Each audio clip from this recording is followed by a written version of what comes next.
नमस्कार, welcome to दिनामी economy. मैं हूं दिव्य मिश्रा। इस वीडियो में हम बात करेंगे कि व्यापार से जो लाभ होता है वो उसको हम किस प्रकार से दो पार्ट में डिवाइड कर सकते हैं। एक होता है गेन फ्रॉम एक्सचेंज और दूसरा होता है gain from specialisation. Gain from exchange का मतलब होता है कि अगर व्यापार के बाद भी देश अपने प्रोडक्शन पैटर्न में किसी भी प्रकार का कोई परिवर्तन ना करे, क्या तब भी उसको व्यापार से लाभ मिलेगा। और गेन फ्रॉम स्पेशलाइजेशन का मतलब होता है कि प्रोडक्शन पैटर्न में बदलाव के कारण जो गेन होता है वो गेन फ्रॉम स्पेशलाइजेशन होता है। टोटल गेन जो होता है वो गेन फ्रॉम एक्सचेंज और गेन फ्रॉम स्पेशलाइजेशन दोनों को मिलाकर बनता है। तो सबसे पहली बात यह है कि आखिर कोई देश व्यापार करता ही क्यों है। अगर व्यापार ना करे तो क्या होगा। इस फिगर में हम देख रहे हैं कि अगर देश व्यापार ना करे तो वह अपने प्रोडक्शन पॉसिबिलिटी कर्व पर रहेगा। यहाँ पर ए पॉइंट है, ये पीपी जो है प्रोडक्शन पॉसिबिलिटी कर्व है। ए पॉइंट पर कम्युनिटी इंडिफरेंस कर्व जो है उस देश का प्रोडक्शन पॉसिबिलिटी कर्व को टच कर रहा है, तो ये इक्विलिब्रियम पॉइंट हो जाएगा। यहाँ पर आप देखिए कि ये जो देश है वो 20 टन से और 50 टन व्हीट का कंजम्पशन कर रहा है। यहाँ ये जो स्लोप है प्रोडक्शन पॉसिबिलिटी कर्व का वो इस प्रकार का है कि इस देश में व्यापार के पहले जो गेहूं है वो महंगा है और जो एप्पल है वो सस्ता है। यानी कि अगर हम ये मान लें कि एक एप्पल का जो एक्सचेंज है या 1 टन एप्पल का जो एक्सचेंज है वो ½ टन व्हीट से होता है। ये प्री ट्रेड प्राइस रेशियो है देश के अंदर। इंटरनेशनल मार्केट में जो प्राइस रेशियो है उसको हम T' लाइन या TT लाइन से शो कर रहे हैं। ये दोनों लाइन इस तरह से हैं कि T line is parallel to T' line.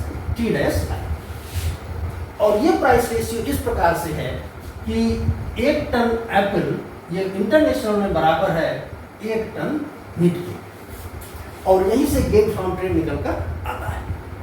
अगर ये देश व्यापार करता है तो 1 टन एप्पल के बदले इंटरनेशनल मार्केट में उसको 1 टन व्हीट मिलेगा, जबकि व्यापार ना करने पर इस देश को अपने देश के अंदर 1 टन एप्पल के बदले केवल ½ टन व्हीट मिलेगा। यानी कि व्यापार करने से इसको लाभ मिलेगा ½ टन व्हीट का। अब आप देखिए कि अगर हम व्यापार करते हैं, अगर ये देश व्यापार करता है तो international terms of trade line के अकॉर्डिंग इक्विलिब्रियम डिसाइड होगा। और ये जो international terms of trade line T' है ये प्रोडक्शन पॉसिबिलिटी कर्व को यहाँ टच कर रही है H पर, और कम्युनिटी इंडिफरेंस कर्व को यहाँ C पॉइंट पर टच कर रही है। यानी कि ये देश जो है व्यापार के बाद जो प्रोडक्शन है वो H पॉइंट पर करेगा लेकिन कंजम्पशन C पॉइंट पर करेगा। आप देखिए कि अगर C पॉइंट पर कंजम्पशन देश कर रहा है तो वो 70 टन व्हीट का कंजम्पशन कर रहा है और 18 टन एप्पल का कंजम्पशन कर रहा है। लेकिन प्रोडक्शन क्या हो रहा है? प्रोडक्शन आप देखिए H पॉइंट पर एप्पल का प्रोडक्शन हो रहा है, व्हीट का जो प्रोडक्शन हो रहा है वो 20 टन है और एप्पल का प्रोडक्शन 68 टन है। 68 टन है। तो व्हीट का कंजम्पशन प्रोडक्शन से ज्यादा हो रहा है, जबकि एप्पल का कंजम्पशन प्रोडक्शन से कम हो रहा है। यहीं से एक्सपोर्ट और इंपोर्ट बनकर आते हैं। अब यहाँ पर क्या होगा कि ये जो देश है 50 टन व्हीट का इंपोर्ट करेगा और यहाँ से 50 टन एप्पल का एक्सपोर्ट करेगा। क्योंकि हमने कहा कि टर्म्स ऑफ ट्रेड हमारे इस तरह से हैं कि 1 टन एप्पल के बदले 1 टन व्हीट मिलेगा। तो यहाँ पर आप देखिए कि 50 टन व्हीट इंपोर्ट कर रहा है देश और एक्सपोर्ट कर रहा है 50 टन एप्पल। यानी 1 टन एप्पल के बदले 1 टन वीट। ये सी पॉइंट की स्थिति है। अगर यह देश व्यापार ना करे, अगर यह देश अपने प्रोडक्शन पैटर्न में कोई परिवर्तन ना करे लेकिन व्यापार करे, तब क्या स्थिति बनेगी? तब प्रोडक्शन चूंकि व्यापार के पहले यहाँ हो रहा था तो यहाँ प्रोडक्शन जारी रहेगा, लेकिन जब ये व्यापार करेगा तो इंटरनेशनल जो प्राइस रेशियो है उसके अकॉर्डिंग व्यापार करेगा। और यहाँ क्या हो रहा है, जब ये प्राइस रेशियो होगा तो कंट्री का जो इक्विलिब्रियम कंजम्पशन है वो ए पॉइंट से हटकर बी पॉइंट पर चला जाएगा। और बी पर आप देखिए क्या हो रहा है, बी पर हो रहा है कि ये देश जो है वो 55 टन एप्पल का कंजम्पशन कर रहा है और 55 टन वीट का कंजम्पशन कर रहा है और 15 टन एप्पल का कंजम्पशन कर रहा है। कहाँ पर? बी पॉइंट पर। बी पॉइंट पर 55 टन वीट और 15 टन एप्पल। लेकिन प्रोडक्शन यहाँ क्या हो रहा है? प्रोडक्शन आप देखिए कि प्रोडक्शन ए पॉइंट पर हो रहा है। ए पॉइंट पर जो प्रोडक्शन हो रहा है वो 50 टन वीट है, 50 टन वीट है और 20 टन एप्पल। अब यहां पर ये डिफरेंस आप देखिए कि 5 टन वीट ये देश इंपोर्ट कर रहा है क्योंकि प्रोडक्शन कंजम्पशन से कम है, जबकि यहां पर प्रोडक्शन जो है वो कंजम्पशन से ज्यादा है। तो अब यहां पर ये जो 5 टन है इसका एक्सपोर्ट कर रहा है। यहां पर आप देखिए कि प्रोडक्शन हो रहा है 50 टन मीट और 20 टन एप्पल का, लेकिन कंजम्पशन हो रहा है 55 टन मीट और 15 टन एप्पल का। तो ये जो डिफरेंस आ रहा है कि ये प्रोडक्शन कम हो रहा है, कंजम्पशन ज़्यादा हो रहा है, यहाँ प्रोडक्शन ज़्यादा हो रहा है, कंजम्पशन कम हो रहा है, तो ये 5 टन मीट और 5 टन एप्पल का एक्सपोर्ट इंपोर्ट हो जाएगा। ये इंपोर्ट हो जाएगा और ये एक्सपोर्ट हो जाएगा। तो अब चूंकि जो कंट्री है वो हायर कम्युनिटी इंडिफरेंस कर पड़ जा रहा है तो इसका वेलफेयर बढ़ रहा है।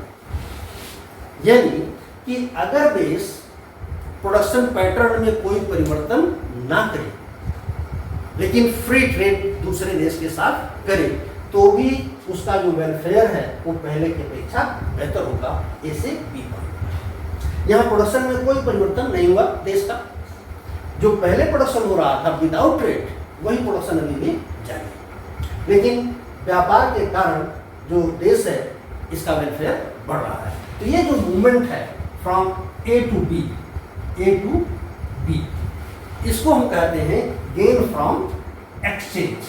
ये क्या है? गेन फ्रॉम एक्सचेंज, यानी कि केवल प्राइस रेशियो में परिवर्तन के कारण व्यापार से जो लाभ मिल रहा है उसको हम कह रहे हैं गेन फ्रॉम एक्सचेंज। अगर देश व्यापार के कारण अपने प्रोडक्शन पैटर्न में भी परिवर्तन कर दे, जैसे कि यहाँ हो रहा है, व्यापार अगर कर रहा है देश तो ए से खिसक कर वो एच पर जा रहा है, और ऐसा करने के कारण उसका जो कंजम्पशन है वो सी पॉइंट पर हो रहा है, वेलफेयर और बढ़ रहा है क्योंकि हम और हायर डिफरेंस कर पर जा रहे हैं। ये जो मूवमेंट है, movement from B to C, इसको हम कहते हैं gain from specialisation, gain from specialisation इसको कहते हैं। और ये जो टोटल मूवमेंट है from A to C, from A to C, इसको कहते हैं gain from trade, gain from trade. तो इस तरह से ये जो मूवमेंट है फ्रॉम ए टू सी, इसको हम दो पार्ट में बांट सकते हैं। ए टू सी ये है, दो पार्ट में इसको हम बांट लेंगे, from A to B and from B to C. A to B जो है इसको हम कहते हैं गेन फ्रॉम एक्सचेंज, और बी टू सी जो है इसको हम कहते हैं गेन फ्रॉम स्पेशलाइजेशन। तो इस तरह से कोई देश जब फ्री ट्रेड दूसरे देश के साथ करता है तो उसे दो प्रकार के लाभ मिलते हैं। एक गेन फ्रॉम एक्सचेंज, जो बेटर प्राइस रेशियो के कारण इंटरनेशनल मार्केट में प्राप्त होता है, और दूसरा है गेन फ्रॉम स्पेशलाइजेशन, जो प्रोडक्शन पैटर्न में बदलाव के कारण संबंधित देश को प्राप्त होता है। और इसीलिए भी कहा जाता है that free trade is better than no trade. क्यों? क्योंकि अगर देश ए पर ही रहता है, व्यापार नहीं करता, लेकिन अगर वो व्यापार करता है और प्रोडक्शन पैटर्न में कोई परिवर्तन ना भी करे तो भी वो ए से बी पर चला जाता है, हायर कम्युनिटी इंडिफरेंस कर पर चला जाता है, यानी कि उसका वेलफेयर ए की अपेक्षा बी पर ज़्यादा हो जाता है। तो इसको हम कहते हैं, इसीलिए कहते हैं कि free trade is better than no trade. कोई बात समझ में ना आई हो या मन में कोई प्रश्न हो तो आप कमेंट के माध्यम से हमें जरूर बताएं। वीडियो अगर पसंद आया है तो इसे लाइक करें, शेयर करें, सब्सक्राइब करें। वीडियो देखने के लिए आपका